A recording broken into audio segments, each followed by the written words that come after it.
Hey, good evening, everyone. My name is Dan Whitfield. I'm the independent candidate running for the United States Senate here in Arkansas. If you'll give me just 1 second, I'll get the live stream all going that some people hop on and get it shared.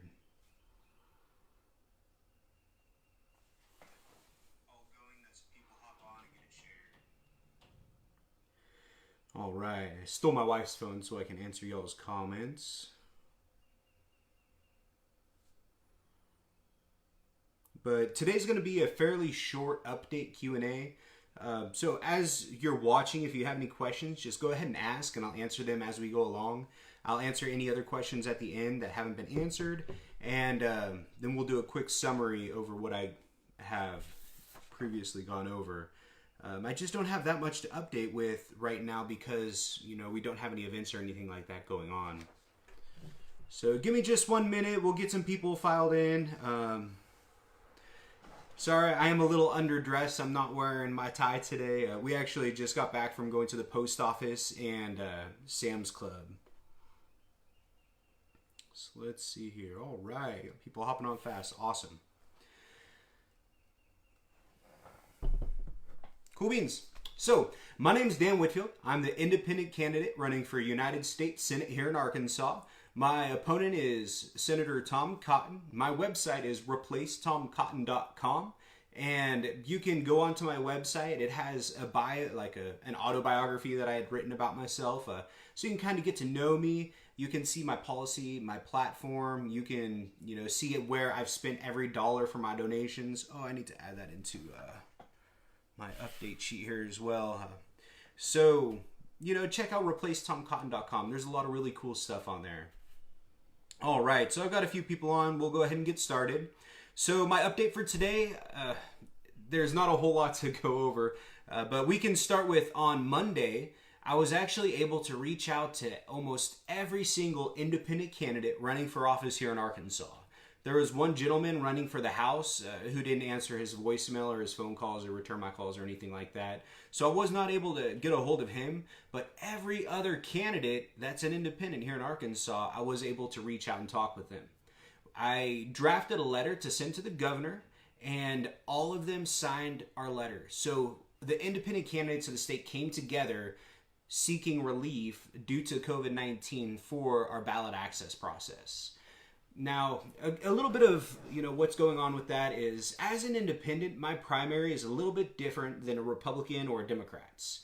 If you're a Republican, your primary is you give them $20,000 and then you run in your primary.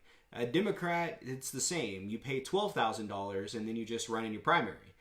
As an independent, we have to collect 10,000 verified signatures from Arkansan voters that basically give us ballot access. Now, realistically, it's not 10,000 signatures because that's 10,000 verified signatures. We have to expect them to throw out around 40%. So my original goal was 17,500 signatures. That way, if they threw out 40%, we'd still be over 10,000.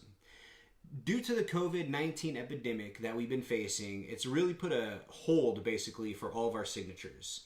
The support for my campaign is just astounding. I've got more than 400 volunteers around the state. I know a lot of you check out these videos. Thank you all so much, for your help. And without y'all, this wouldn't be possible. It's just amazing how much you guys have just been willing to put your support out there. Every single signature we've collected at this point that we have turned in hand, we haven't paid for any of them. It's just volunteers who want change. So thank you guys so much. Let's see, a few things to go over. So on Monday, I did get the other candidates to sign my letter that we drafted, and we sent it to the governor. So on Monday, I sent it certified to Asa Hutchinson's office at the state capitol, and we hadn't heard back yet. So I actually went to the post office today, and I sent out another copy with a signature request on it. So hopefully we can make sure that he did receive it, and we can get, some kind of feedback or, some kind of response from him. I'm hoping that with everything else he has going on, he'll find time to be able to do that. Let's see. So as of right now, I'm still around 5,000 signatures in hand. I have a stack of mail out on my front porch right now. I guess I shouldn't say that. Now I'm going to have to move it inside. With different signature sheets in them. We're just trying to keep everything outside before we can disinfect and move it in where it can put our family's health at risk. So I do have a lot of signatures in my possession that are uncounted at this point. Some other things that we've done with what we've had to go through so far is originally about 3 weeks ago now, I did send out a letter to the Secretary of State. He never responded, so I reached back out to them about 1 week ago. So after 2 weeks of not hearing anything back, I reached out again, and then his secretary or his assistant, one of the two, don't remember the title, they informed me that the Secretary of State here in Arkansas does not have the authority to grant an extension for the signature collection process or to do anything to help out the independent candidates. He suggested that we talk to our state legislators and said that our legislators would have to bring a bill up and vote on it in session in order to get some kind of relief for the independent candidates. Now, the problem with that is our legislators are in session right now for fiscal reasons. So I was told that they couldn't even bring it up. I know that they were able to talk about, to bring a bill up for absentee ballot voting, which was turned down, unfortunately, which makes no sense. So we'll kind of see, I have people that have been reaching out to their state representatives. We'll see if that helps. But, I'm not going to expect it to do much for us. So after our state legislators, the next step is to go to the governor and ask him to either call an emergency session or to do an executive order himself. And since he's been issuing executive order after executive order trying to help the people of Arkansas and to keep us safe, I figured it would be reasonable that he would do the same for us. And what we requested as a group of independents is that he would either exempt us from the signature collection process due to the worldwide pandemic, including a national and state emergency, or alternatively, lower the amount of signatures required for ballot access by 60%, which is about how much time we lost to collect signatures. And that doesn't even take into account, usually independents collecting signatures get the most and have the most success and progress through April, because that's when everyone's fired up and excited, is right before the deadline. So if he'll either exempt us from the process or reduce the amount required by 60%, I think that would be very reasonable. The other independents think it would be reasonable, and the attorneys that I've spoken to think it would be really reasonable. So hopefully we can hear back from that here soon. I know the other independents, they're all between around, I have one who's at 20%, a couple that are at 50%, and one that's at 40%. And there was one independent who was able to collect 800 signatures out of, she needed 493 verified. So she turned those in last Friday, and hopefully she'll be fine. But she still thinks it's a reasonable, request and signed as well. So we're trying. It's just really hard, when we're trying to put people's safety first, it's really tough to ask someone who's volunteering to help you out to go and start talking to random people, go door to door, stand in front of the DMV and things like that. So again, public safety is our top priority, and we really think that we should get an exemption from the process or have them reduce our signatures required. All right, I kind of went on about that for a long time. Now, what you can do to help is you can call your state representative. You can call the governor's office, leave a voicemail. If you go to just Google Asa Hutchinson AR Gov contact, you can even email them on their contact form right there and just say that, you think it's reasonable that they look at the request from the independent candidates of the state of Arkansas for a fair electoral process. That would be a lot of help, and thank you all so much for doing stuff like that. I know a lot of you guys already have. Send them an email, send them some snail mail. Everyone loves to get a letter in the mail, especially when everyone's got COVID-19. Or just leave them a voicemail. Sometimes your representatives are really cool. When I reached out to mine, he didn't call back, but I have had constituents tell me that, their representatives are contacting them back, they're answering their phones, and they're in agreement. They think that is a reasonable request. So make sure, we're making a lot of noise, because that's how we're going to get stuff done.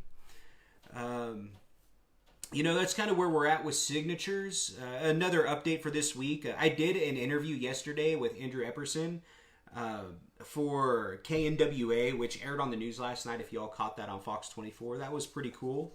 So we are still collecting signatures.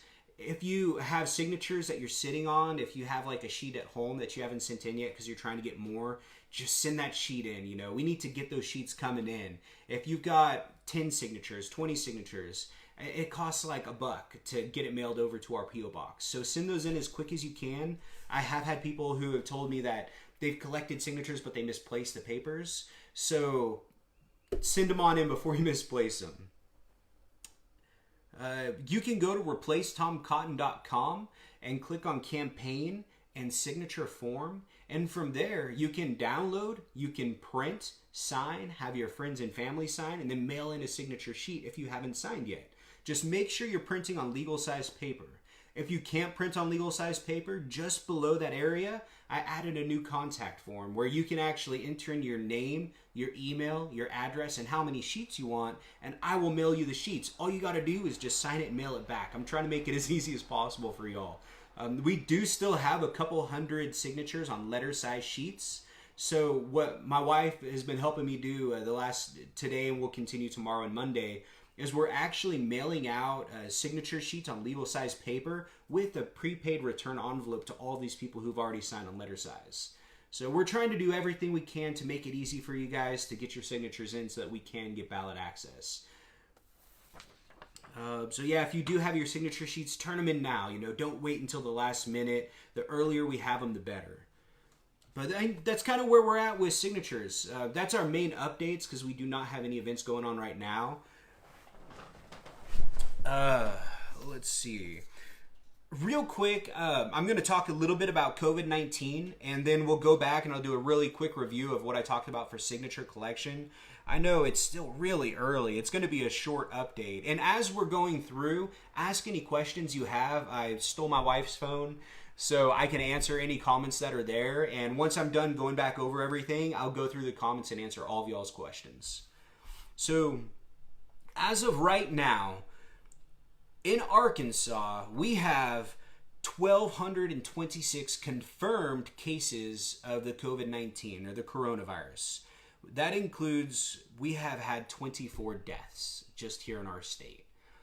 It's not a lot of deaths, but every death hurts. We have to be taking this very, very seriously. Even though these numbers say we only have 1,226 confirmed cases of COVID-19, that doesn't mean that's how many people in Arkansas have it. So many people are being refused a test. I've had constituents calling me, telling me, I feel sick. I have shortness of breath. I don't feel good. I've had a fever. I went in to get tested, and they said I was missing one symptom, so they wouldn't test me. One symptom missing, so they wouldn't test me. It kills me. I understand that if you want to keep your numbers low in your state, just don't test people and the numbers will stay low, but that doesn't keep people safe. We need to make sure that everybody is being tested, especially if you're not feeling good and you're sick. So yeah, only 1,226 confirmed cases here in Arkansas. We need to be testing more people. Right now, as far as the United States in total is concerned, we have 506,188 confirmed cases of COVID-19. More than 500,000 people are confirmed now, and we are up to 19,701 fatalities. Almost 20,000 people have lost their lives from this virus now. Just today, 1,351 people have died just in 24 hours. We have to take this seriously. And the best thing we can do to protect ourselves and others is practice social distancing. It is extremely important. With this virus, you can be infected with COVID-19 and you can have it for 14 days or more and not have a single symptom. You can be at 100% health. I mean, you don't feel bad, you don't have shortness of breath, you're not coughing, nothing. And for 14 days, you can be infecting other people around you. You have to take this seriously. We are one of 4 states. 4 states in our 50 states have not issued stay-at-home orders, and we are one of them. I drove to the post office. We mailed out 87 letters today, and I was driving by parks, and there's people in parks playing. I understand, you got to let your kids out. I drove by a dog park, and it's full of people. I mean, we've got to practice social distancing. It's hard because it's so beautiful out. We've had a cold winter, a mild winter, but it's finally beautiful. You know, the leaves are on the trees, the flowers are, everything's great. But we have to practice social distancing in order to keep ourselves and the people around us safe. So I do urge you, Governor Hutchinson, issue the stay-at-home orders. We really need them. I know you say we don't because people are, following social distancing and practicing it, but the problem is people really aren't. Maybe in certain areas, but in other areas they're not, and it's putting needless lives at risk. There's no point to risk people's lives so that you can, have the freedom of no big government. Let's see here. So yeah, that's kind of where we're at with all COVID-19. Just practice social distancing. Another thing someone wanted me to mention. So I made a post the other day that I think it's really relevant to the way that we judge how great we're doing as a society. When we decided to give bailouts to the banks, to Wall Street, how long did it take Wall Street and the banks to get their trillions of dollars in bailouts? And we're talking somewhere around like $6 trillion now. That's a lot of freaking money. That's a lot of money. How long did it take them to get that money? Now, how long did it take the taxpayers who were paying for all this and funding all this to get their stimulus checks, to get unemployment coming through, to get the things that the taxpayers need? There's a big difference between the answers to those two questions, and I think we should really consider why that is. Why is our government putting giant corporations before the working class and the taxpayers? I think it has to do with money, and that's why I'm running for the United States Senate, is to get some of this corruption out. I'm going to throw some boring numbers at you real fast, but they're very important, and they'll help you understand why things are happening the way they are. Let's see. Boeing. How long did it take Boeing to get hundreds of millions of dollars in relief due to COVID-19? How long? I'm not sure, but I guarantee you they've already got that money. Do you want to know how much Boeing has donated to political campaigns since 1998? Since 1998, Boeing has put more than $300 million into candidates' pockets to help them get elected, to get legislation passed that benefits their business. $300 million. Thank you, Boeing. I'm sure our candidates appreciate that. Bank of America. Bank of America has given candidates more than $90 million. Why do the banks always get bailed out so fast with no question how we're going to pay for it? This is socialism, any of that bull crap that they tell you. Why do banks always get bailed out first? Because they fill our politicians' pockets with money. We have to put it into this kind of corruption. I'm sorry, but giving me $10 million is not freedom of speech. That's called a bribe. That's bribery. That's what that is. Call it whatever you want. You take a turd, you paint it gold, it's still a golden turd. It's bribery, and it has to stop, because until we end this bribery, we're not going to have a representative republic like our founding fathers wanted. We're going to have a republic owned by billionaires and corporations. And I made a post on Twitter recently. I went through and I took, I think, like 10 companies or corporations, and I added together how much money that they put into politicians' pockets just in the last 8 years.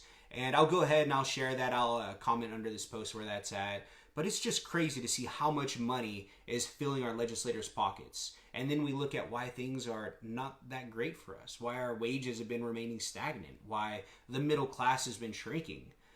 It's because of money in politics, and we have to end it. We have to end Citizens United.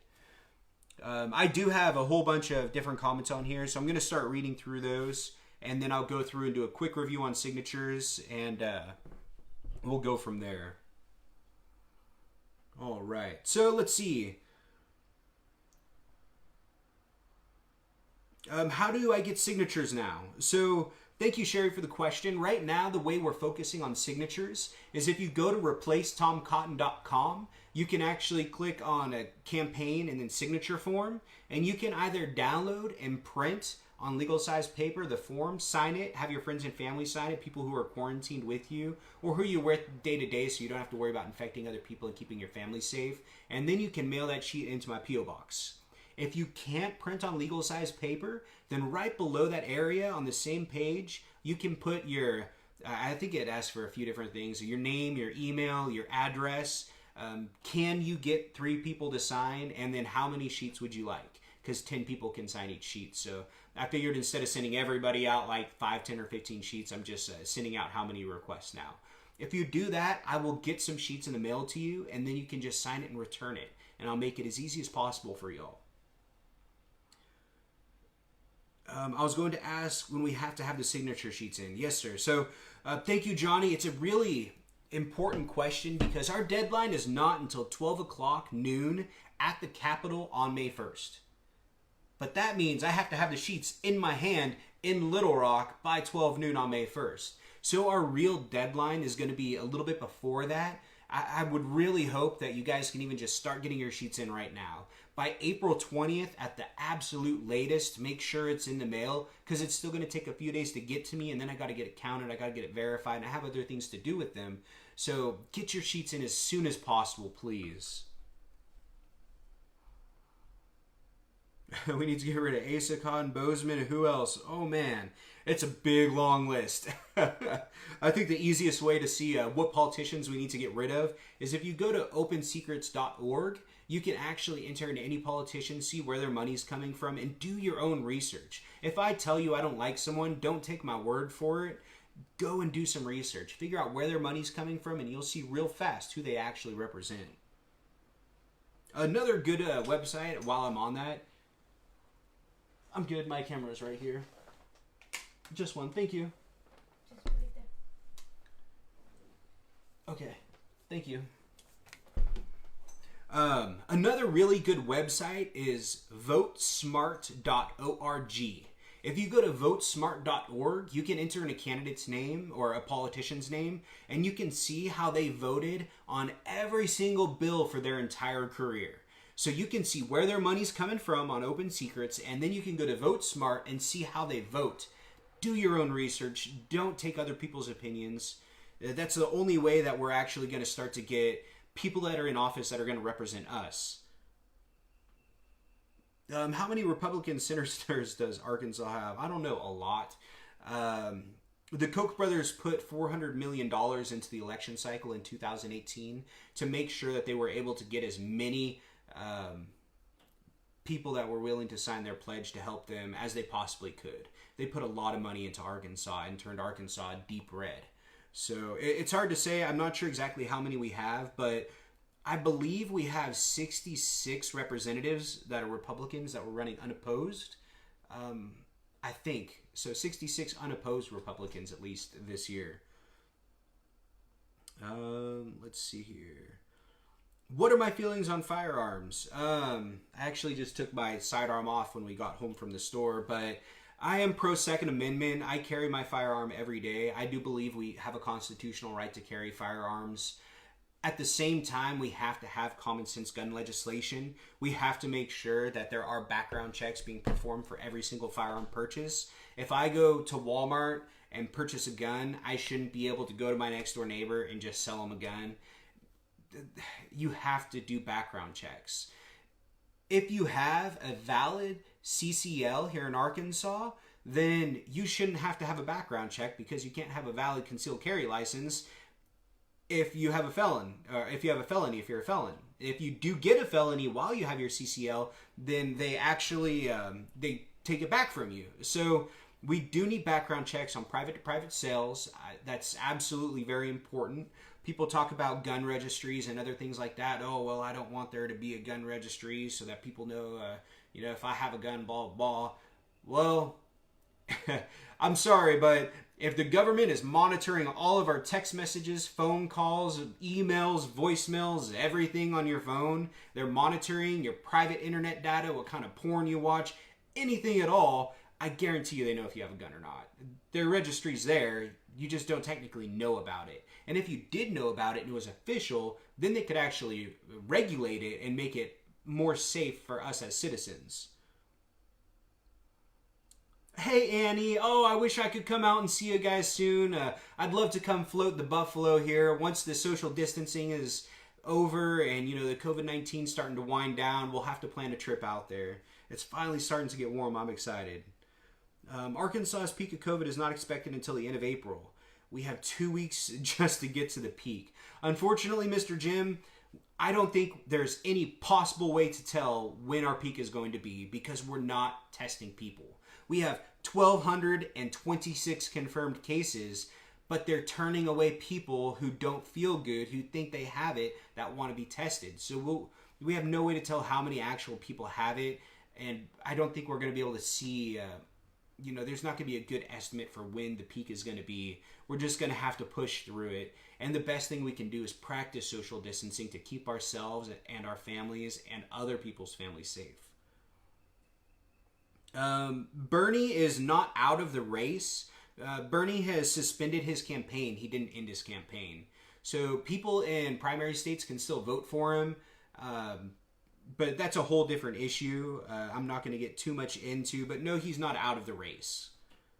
He said that due to the COVID-19 and the way that they're getting people to show up and stand in a mile-long line to vote at polls when they have 180 polls and close it down to, I think they had 8 open out of 180. Literally by 90% they're closing the polls down, so people are standing in these long, giant lines. He just doesn't want any part of that, so he suspended his campaign temporarily. That's what I thought. I was just checking. You do need to try to get rid of assault weapons. So the problem with assault weapons is, what is an assault weapon? What is an assault weapon? It's such a broad term. Are you talking about a firearm that can fire more than, say 60 rounds per minute? Are you talking about a rifle that can fire more than 60 rounds per minute? Are you talking about, there's so many different broad terms. Do we need AR-15s? I mean, I don't know if we need an AR-15. That's not really my call to make. It's such a hard topic, man. If my constituents, a majority of 67% of my constituents, wanted me to vote to ban the sale of AR-15s, a specific firearm, then I would do that. Yes, that's what my constituents want.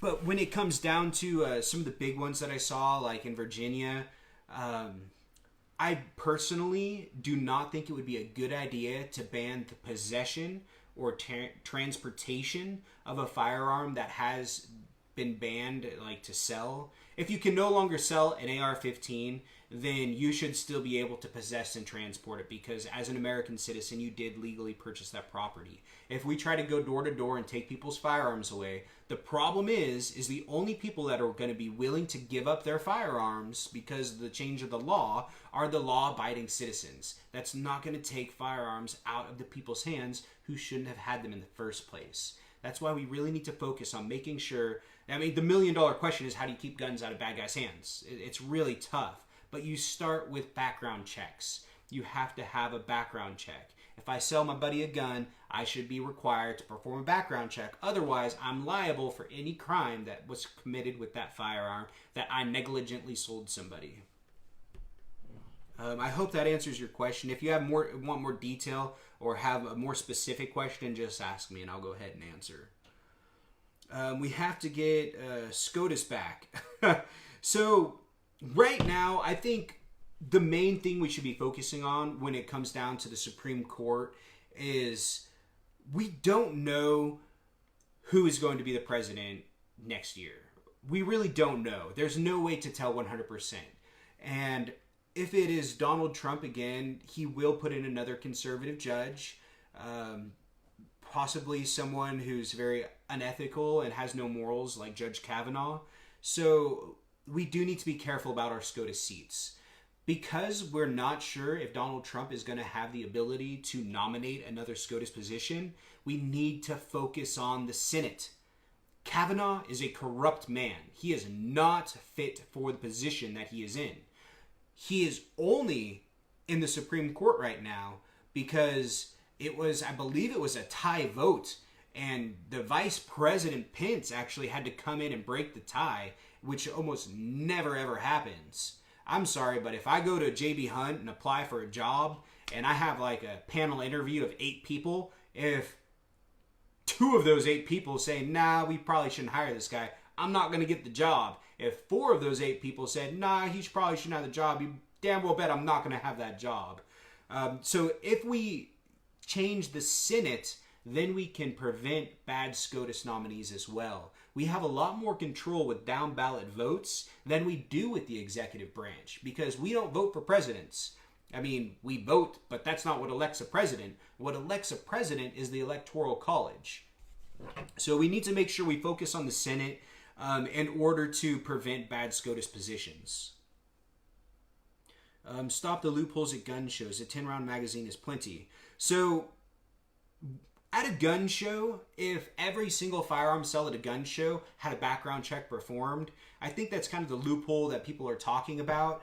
That would solve that problem. As long as we require, whether you have an FFL or not, if it's a private sale, perform background check unless they have a valid CCL, then that will basically close the gun show loopholes that people are, worried about. Do you know if and when the stimulus checks will be issued? Not as fast as the bailouts for corporations, unfortunately. It's really hard because, we're just regular people. I don't have like any special information or knowledge base that's different from anything y'all have. I've seen, reports saying that they've already started coming out. I've seen reports saying that people might not get them for up to 20 weeks. I've seen reports out saying people might not even get them before they file their 2020 taxes. So it's hard to say exactly what's going to happen with that CARES Act.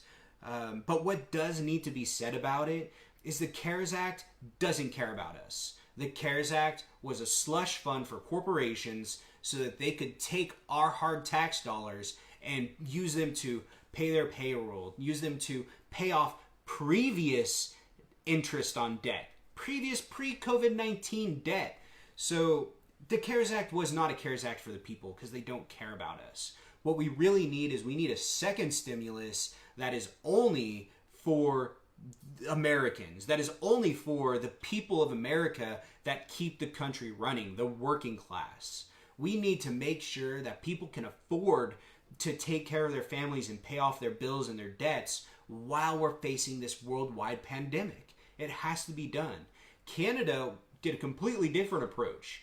Canada gave every single Canadian $2,000 a month for 4 months to make sure that they could stay at home and take care of their families and take care of this virus before it gets out of hand.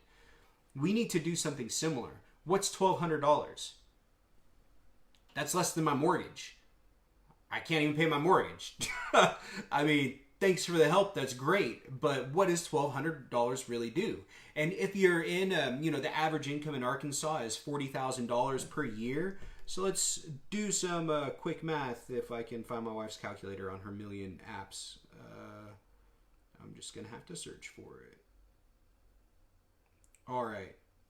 So 4123 divided by 12 months, or actually we'll just do 4123 divided by 53 weeks.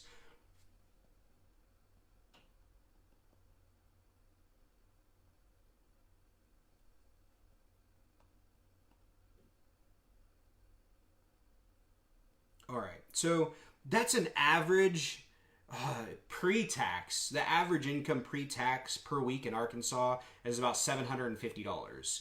So we're going to times that by 3. Oh my goodness, it gets so bad.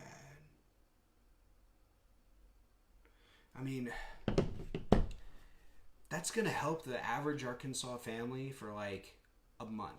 But what happens when we're stuck at stay-at-home orders for 2 or 3 months? I understand some landlords are being really cool. They're, deferring rent payments. Some utility companies are pushing utility bills back. But the problem is it's just adding up. So if they push it back for, say 30 days, then in 60 days you have to pay twice as much. So it's really not helping. We need more money. We need relief for Arkansans is what we need. And we need relief for all Americans combined. In order to do that, I think that a great idea would be to pay $2,000 a person a month for at least 3 months. And if we were able to do something like that, then I think we would be able to save our economy and we would keep our economy from crashing. I understand that, the GOP and the Koch brothers and all these people, they want you to believe that supply side economics is the way to go, or Reaganomics, or trickle down economics, however you want to call it. It's all the same thing. Give all of the money to the people up top and then it'll work its way down. That doesn't happen, because when you give all the money to the people on the top, they just send it over to the Netherlands or Sweden or Panama, send it overseas to avoid taxation, to build interest in foreign banks. That doesn't help. What we need is a trickle up economy. We need to take the stimulus and put it in the hands of the working class. When we put it in their hands, they're going to use that money to pay their bills. They're going to use that money to buy food, to buy things, and that money is going to trickle up. You can't stop trickle up economics unless everyone just takes their check and puts it in the bank. But the reason we need it is because we don't have money in the bank. So we need to focus on that. That's extremely important. What is the most wrong-headed opinion that Tom Cotton has espoused? Oh my goodness. Man, that would be saying, like, what's my favorite kind of ice cream? Obviously, I like them all. I think his constant warmongering is the biggest issue I have. At first, he's trying to send us to war with Iran, and he failed. They were able to assassinate a foreign leader equivalent to our Secretary of State, but they were unable to start a war with Iran. After he gave up on Iran, he started tweeting about sending our troops over the border into Mexico and invading Mexico. And after his war with Mexico failed, then he started tweeting about sending our troops to Hong Kong and invading China. And during this whole anti-China thing, the COVID-19 started, and he was able to use the coronavirus as basically a source to create fear and hatred towards the Chinese people. The Chinese people are not our enemies. They're working class people just like you and me. They're going to work every day. They're janitors, they're construction workers, they're regular people that don't want war with America. When we start implementing economic sanctions on foreign governments, the people who pay the price are the working class. The poorest of the poor pay for these sanctions. Economic warfare is warfare. We have to stop warmongering. We need to start working together with foreign countries so that we can better our society and better the world as a whole. I think we can do it. It's a few people that are taking monies from companies like Boeing and Lockheed Martin and Raytheon that want war, and they want, fear and destabilization, because if everything's destabilized, then those companies make more money. That's how the military-industrial complex works. And that's why Eisenhower warned us of that. He saw what was happening. He was scared. And when he left his office, he let us know. And I don't think we should take that lightheartedly. Oh, thank you for the water, hon. All right. Moving on. Shouldn't Arkansas be able to vote by mail? Absolutely, Diana. I'm sorry, but it's 2020. We have so much technology at our disposal that there is no reason for people to have to stand in crowded lines and go vote at the polls right now. If you have a spot where mail out a ballot, have them write their name, their social security number, their driver's license number, their address, and if you can write all of those things down, then you're obviously that person, and you should be able to vote by mail. How do I feel about eliminating the Electoral College? Absolutely. We have to get rid of the Electoral College. The Electoral College is basically the Federalists' last protection of the Republic. And it's just so abused now. When our founding fathers wrote the Constitution, when they, developed our nation and set our government up to have checks and balances, they had no idea that there would ever be a billionaire. I mean, what's a billionaire? $1,000 million and you're a billionaire. $1,000 million. They would never even think that there was that much money that could ever be out existing. I mean, let alone in the control of one person. So we have to get rid of the Electoral College and return the power to the people from the wealthy and the high, politically motivated people that are controlling it right now. And another thing on top of eliminating the Electoral College, I don't think that's enough. What we really need is we need ranked choice voting. If we had ranked choice voting, there would never be a situation of I'm going to choose the lesser of two evils because I think they're more electable. You would vote for the person that you want as number one, and then you would vote for, if not them, then this person, and then, it's ranked choice voting, and then by doing that, it'll actually allow a political system to have more than two parties. Because when you have the type of democracy we have right now, the two-party system, it wipes out the other parties. It prevents new parties from coming.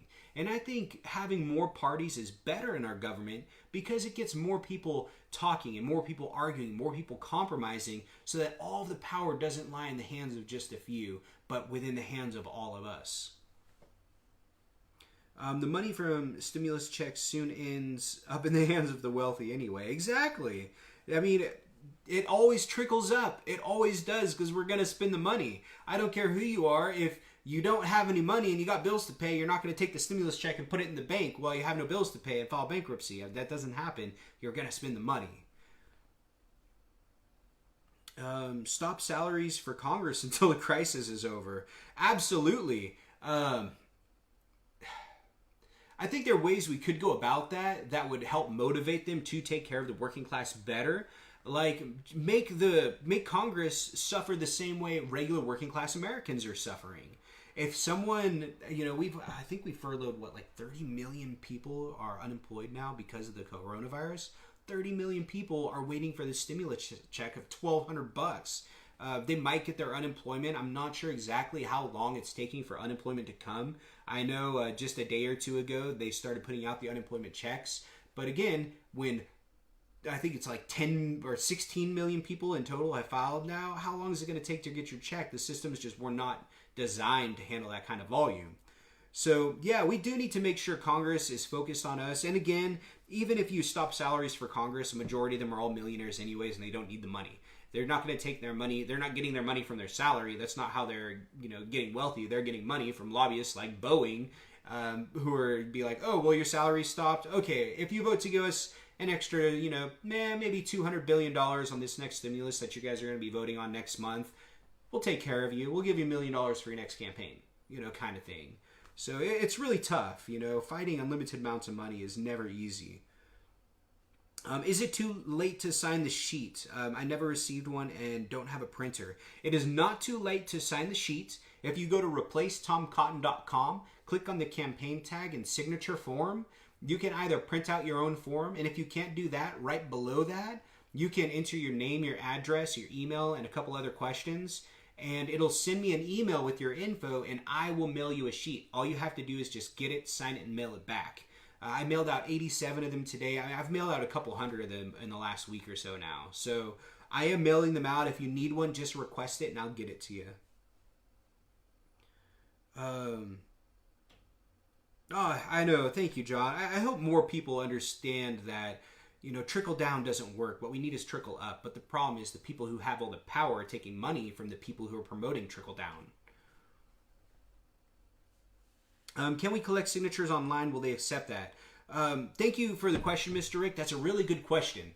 Unfortunately, at this time, we cannot electronically collect signatures. In the state of Florida, the Secretary of State just authorized digital signature collection for Florida candidates. So they can do online petitions now in Florida.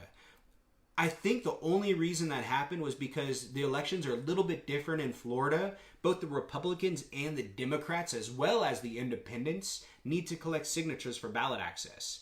So the two parties are part of that process. I think that's more the motivation which allowed them to get the digital authorization to collect that way. But I don't see that happening here in Arkansas. And it's getting so close to the deadline right now anyways. as an independent, I think the best bet, because of the worldwide pandemic, national and state emergencies, is to grant the independent candidates that filed for office between November 4th and November 11th, 2019, that's this cycle, an exemption from the signature collection process for ballot access. And if they don't want to give us exemption due to this national emergency, then they should at least reduce the amount of signatures required by 60%, since we lost about 60% of our collection time. Oh, thank you, Luba. Yeah, replace TomCotton.com, signature collection area. Absolutely. Florida elections are a joke. Yeah, unfortunately, I'm feeling like most of the elections are a joke right now. The way we're closing polling stations, the way we're refusing absentee ballots, all these different things that are being trying to put into place to keep people safe is just amazing. We're getting to the time, the technological era where we don't have to go vote anymore.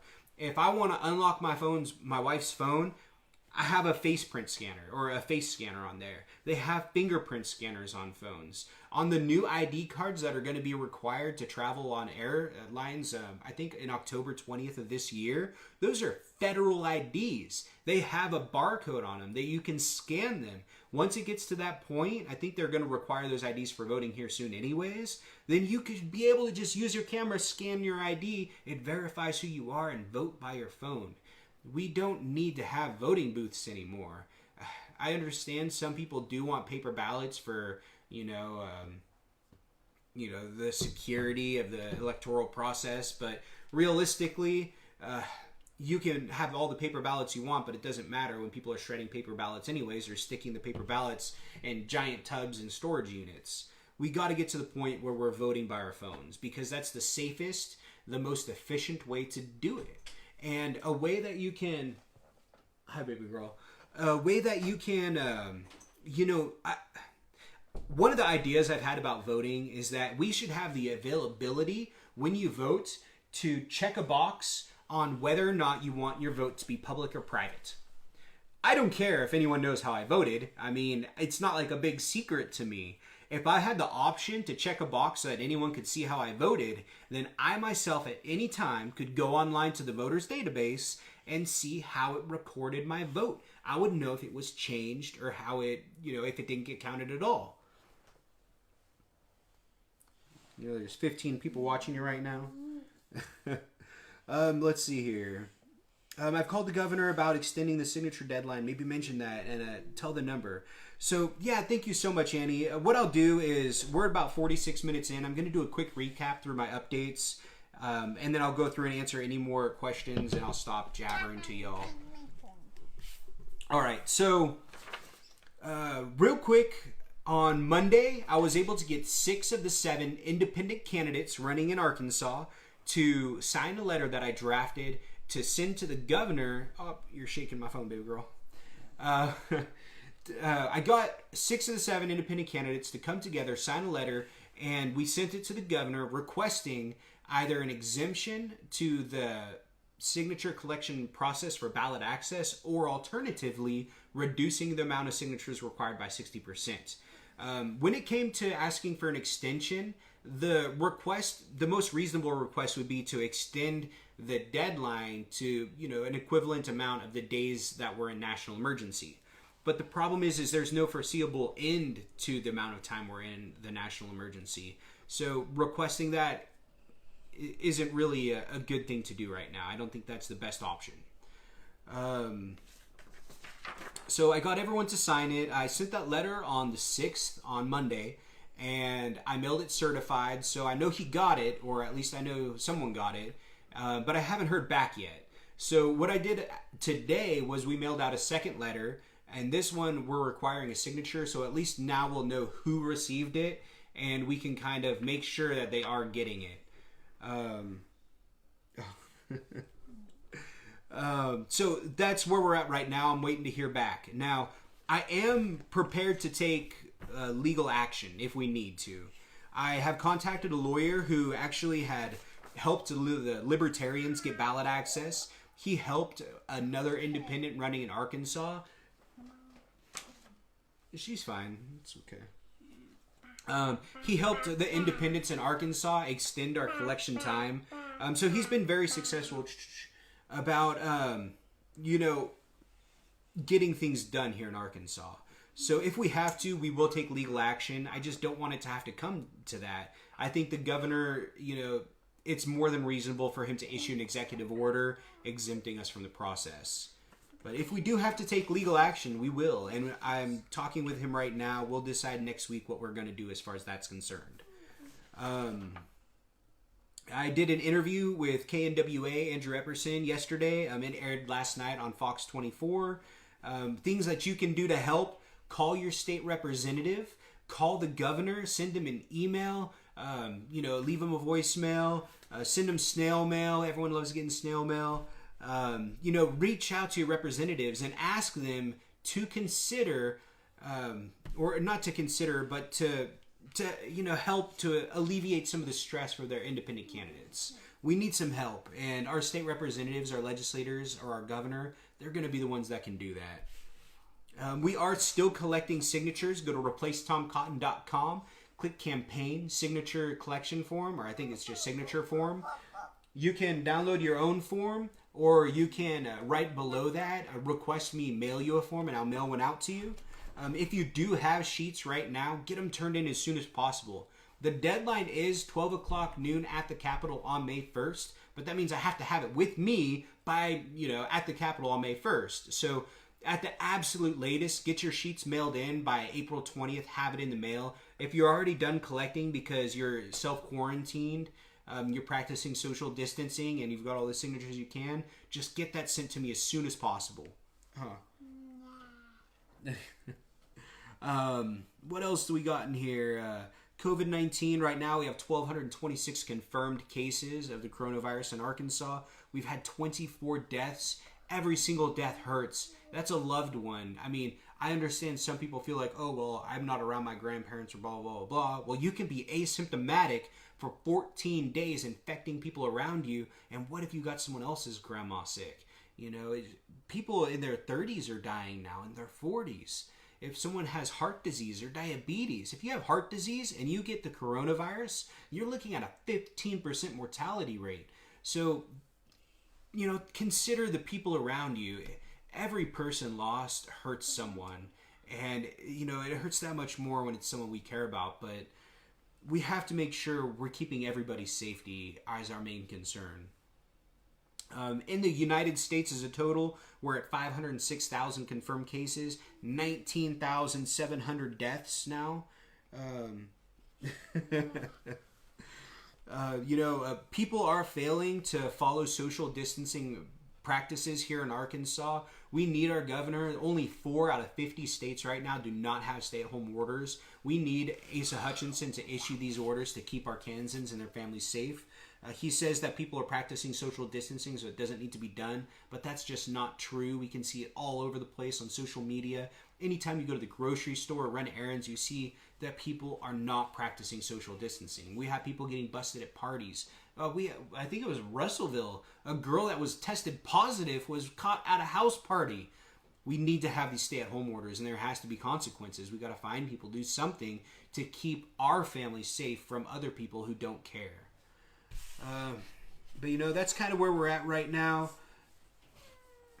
And if anyone has any other questions, ask them right now. Oh, let me see. I'm going to read back through the questions real fast. And then we'll go ahead and we'll call it for the day. Let's see. Where were we at? Trickle down. Sign online. What's up? Use your words. Oh, the window's open and it's windy. It's not that windy yet. It's going to storm tonight and tomorrow. But thank you so much, Annie, for calling and leaving a voicemail. We need to get thousands of people to do that. Flood them. Let them know that, you know, we're not going to be ignored. We're going to be heard. We all deserve a fair electoral process. Private voting is just a remnant of the past when people would literally be beaten if they voted for the wrong candidate, right? So, hey, be careful up there, please. Absolutely. So, I mean, I think that that's a good option, especially if it's optional. I would love to make my vote public. That way I could look back at it to verify that it was my original vote in the first place. But if anyone has any other questions, you can always send me a message, give me a call, a text, email, anything. I'll always answer y'all. One thing I did get done just the other day finally is I got my March expenses up. So you can go to replacetomcotton.com and you can actually go to donation spent tab and you can see where we're at, how much cash we have on hand, how much we've spent in total, and where we've spent all of the money that y'all have donated. You know, you guys, your support's been so amazing. We are a grassroots campaign. I haven't taken a penny from a billionaire, a corporation, a political action committee, or a political party. All of our money has just come from working class people like you that want change. So thank you all so much for that. You know, you guys are great. We have a good campaign. We have momentum. We're moving forward. Our biggest hurdle right now is ballot access. And we're going to do what it takes to get ballot access. Keep sending those signatures in. Tell your friends and family. Send them to the website so that they can print out their own form or request one. We got to get these signatures in. And, you know, I'll do what I can. I'll do my part. You all got to help and do your part as well.